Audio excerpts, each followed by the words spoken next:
फाल्गुन मास शुक्ल पक्ष आमल की एकादशी की संपूर्ण कथा।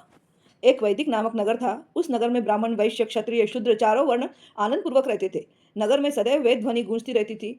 उस जगह पापी, दुराचारी, नास्तिक कोई न था। उस नगर में चैत्र नामक चंद्रवंशी राजा राज्य करता था। वह महान विद्वान तथा धार्मिक था। उस राज्य में कोई भी दरिद्र तथा कंजूस नहीं था। उस राज्य के सब निवासी विष्णु भक्त थे।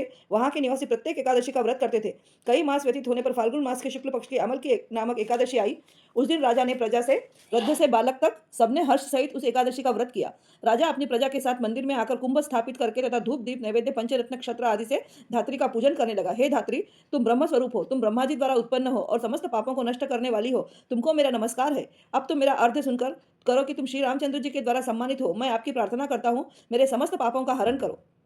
उस देवालय में रात्रि को सबने जागरण किया। रात्रि के समय उस जगह एक बहेलिया आया। वह महापापी तथा दुराचारी था। अपने कुटुंब का पालन वह जीव हिंसा करके करता था। वह भूख प्यास से अत्यंत व्याकुल था। कुछ भोजन इच्छा से मंदिर के एक कोने में बैठ गया। उस जगह विष्णु भगवान की कथा एकादशी का महात्म्य सुनने लगा। उस प्रकार उस बहेलिया ने समस्त रात्रि को अन्य लोगों के साथ जागरण कर व्यतीत किया। प्रातःकाल होते ही सभी लोग अपने अपने घर को चले गए।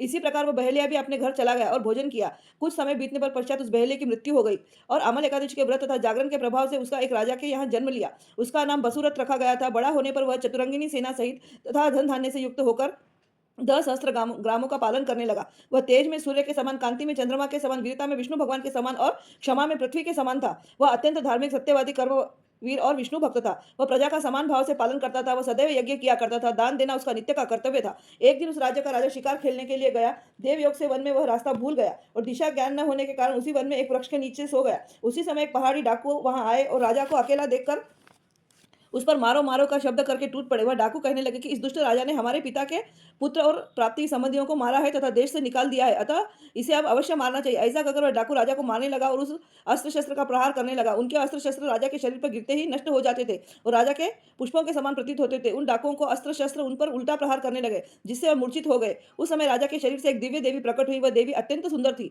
तथा सुंदर वस्त्रों तथा आभूषणों से अलंकृत थी। उसकी प्रकृति टेढ़ी थी। उसकी आंखों में से लाल लाल अग्नि निकल रही थी। वह उस समय दूसरे काल के समान प्रतीत होती थी। डाकुओं को काल के गाल में पहुंचा दिया था।